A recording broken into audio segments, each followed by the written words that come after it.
tersebut. Misalnya saya nih ya, sebagai seorang yang juga ada apa namanya, ya beli saham lah gitu, kecil-kecilan. Gitu. Dengan berpindah ke situ, bukan berpindah, apakah saya harus kemudian divide apa namanya ya, kalau tiap bulan terima gaji, terus kan saya kasih 10% misalnya buat nabung saham. Ya. Nah ini saya harus berapa banyak gitu untuk ke yang ke situ? Pertanyaan sulit. Ya, tapi kembali lagi kenali dulu ininya. Kebutuhan masing-masing orang kan beda-beda. Yeah. Jadi kenali dulu diri Anda sendiri. Oke, berapa yang Bapak mau sisihkan. Saya nggak ngomong harus di B-Time juga, tapi kasarannya ini adalah suatu tempat yang baik menurut saya untuk bisa mendiversifikasi aset. Karena kembali lagi dengan kondisi sekarang, Pak, perubahan iklim investasi juga sangat cepat ya. Jadi kita menjadi suatu tempat yang bisa mendiversifikasikan aset tersebut. Jadi bisa ya dalam rupiah juga kita kan ya pasti rupiah masuknya awal ya. Ada stable coin-nya, ada komoditasnya, ada real world assetnya dan lain sebagainya. Dan teknologi terus berkembang. Seperti tadi saya sampaikan kayak terakhir juga dari OJK maupun dari bursa juga mendorong real world asset ini terus dikembangkan. Jadi tokenisasi ini nggak berhenti di saham-saham Amerika atau apa. Bahkan saya menghadiri seminar barusan ini crypto conference yang terjadi beberapa hari lalu. Mereka terus mendorong untuk tokenisasi aset baik dalam properti, bonds dan lain sebagainya. Jadi akan hadir di kemudian hari tokenisasi berbagai bentuk, termasuk sektor-sektor properti, keuangan dan lain sebagainya. Dan itu menjadi sangat menarik gitu. Jadi sangat menarik, karena kita juga harus pelajari ini laporan keuangannya mereka gitu. Jadi PR-nya lumayan banyak ya. Tapi seru karena B-Time udah memulainya dulu nih. Jadi menawarkan ke masyarakat ya. Betul. Bisa dicoba juga. Iya.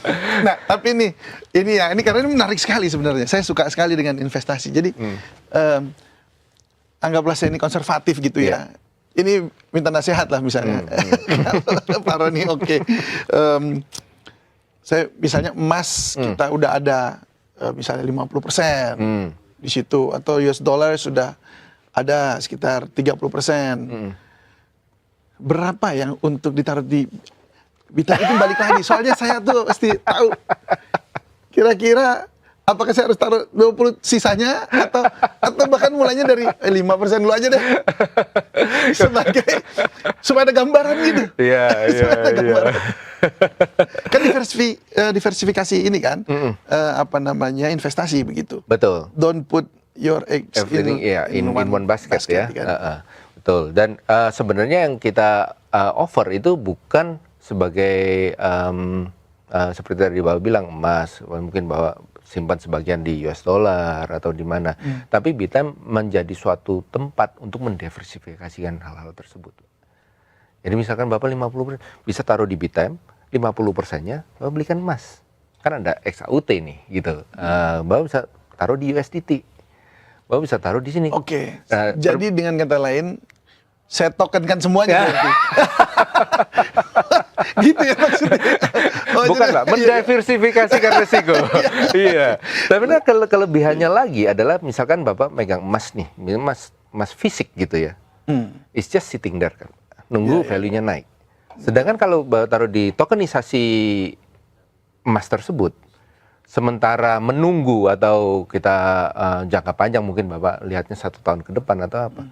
Kita punya offer yang namanya staking, di mana Bapak taruh aset-aset atau token yang idle tersebut, sementara lagi idle nih, bisa menghasilkan reward untuk Bapak.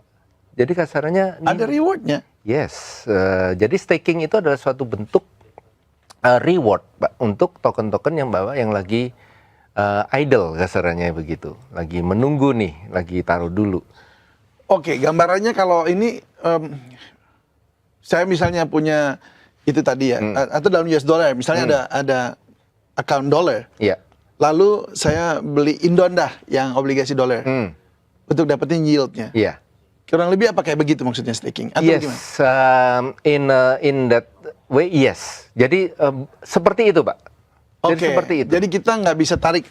Bisa. Atau bisa ditarik Nah, sewaktu-waktu. ini kelebihannya dari Bittime adalah kita punya yang namanya flexible staking. Oke, berarti ini secondary market ya. Jadi kita bisa jual bisa jual belinya langsung gitu ya. Bukan jual beli nih. Ini kasarnya staking ini naruh dan dia akan beranak lah. Kasarnya begitu ya, Pak ya. Dia beranak, tapi berarti dana koin tersebut nggak bisa yang lagi di staking nggak bisa nggak bisa ditarik. Jadi kalau kayak deposito gitu. semacam begitu. Jadi kalau traditional staking itu ada jangka waktu tertentu yang nggak bisa ditarik. Nah, kita mengoffer namanya flexible staking. Jadi anytime you want take it, Oh gitu. bisa diambil dan diperdagangkan setelah itu. Tapi dapat reward juga. Dapat rewardnya. Itu kayak apa? Kayak bunga gitu maksudnya. Ya, in a simple way bisa dibilang seperti itu. Sebagai bunga. Iya. Tapi based on coins atau based on nilai aset? Based on coins-nya. Based on coins-nya. Based on- I see. Iya. Oke, menarik nih. Oke, Jadi oke. opsinya banyak, Pak. Iya, gitu. banyak ya. Oh, makanya tadi kayaknya malah suruh pindahin banyak. nih. Mudah-mudahan. Aduh ya, semoga saya ada semua itu ya barangnya. Itu kan tadi imajinasi aja. Oke, nah tapi gini, ini bicara soal mungkin kita masyarakat yang sekarang lagi dalam kondisi saya harus Gonjang-ganjing nih. gonjang-ganjing nih Iya. gitu ya.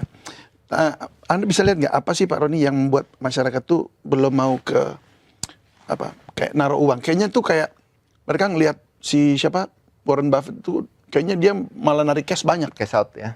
cash out gitu. Nah jadi ini udah cash out aja gitu, disimpan gitu. Nah apa yang membuat orang nggak ini lagi melakukan seperti itu? Iya. Behavior. Iya, itu tergantung pilihan masing-masing sekali lagi ya. Tapi kembali lagi Bittime hanya menjadi wadah di mana seseorang bisa melakukan diversifikasi investasi. Jadi kasarannya dengan fleksibel, kembali lagi salah satu kelebihannya kripto atau aset digital adalah nggak pernah tidur, Pak. Asalnya dia itu 24/7, mau libur mau apa jalan terus nih. Nah, di sana menjadi suatu yang menarik ya, kasarannya suatu saat kecepatan itu ada. Anytime, anywhere, you are, oke, lagi nggak enak, cabut, cairkan, bisa.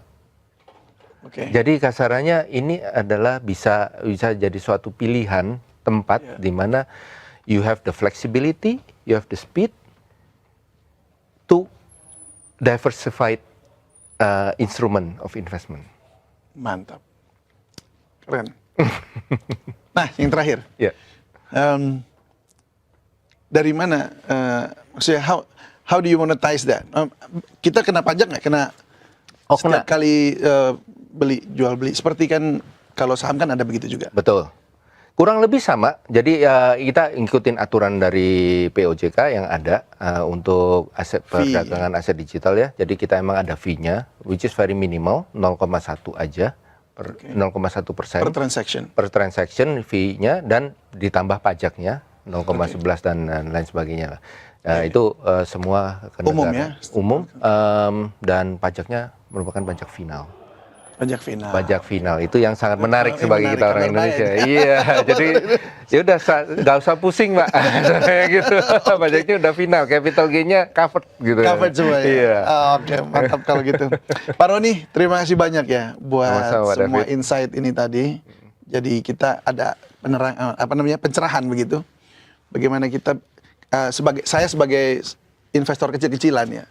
Ya jadi ada keyakinan bahwa kalau ini memang di backup sama perusahaan-perusahaan dengan nama-nama besar. Artinya kita ada keyakinan lah paling nggak bahwa kalau kita taruh ke sana kita nggak usah khawatir gitu. Siap. Paling nggak seperti itu karena juga sudah di approve OJK ya. Betul. Baik. Terima kasih sekali lagi nih Pak Roni. Terima kasih sama-sama, Pak David. Ya. Baik, pemirsa The Comments. Demikian tadi perbincangan saya dengan Presiden Direktur Bittime, Roni Prasetya. Dan buat Anda yang ingin diverse asetnya atau investasinya, barangkali memang tokenisasi ini menjadi salah satu pilihan yang tepat juga. Saya David Silahoy, pamit.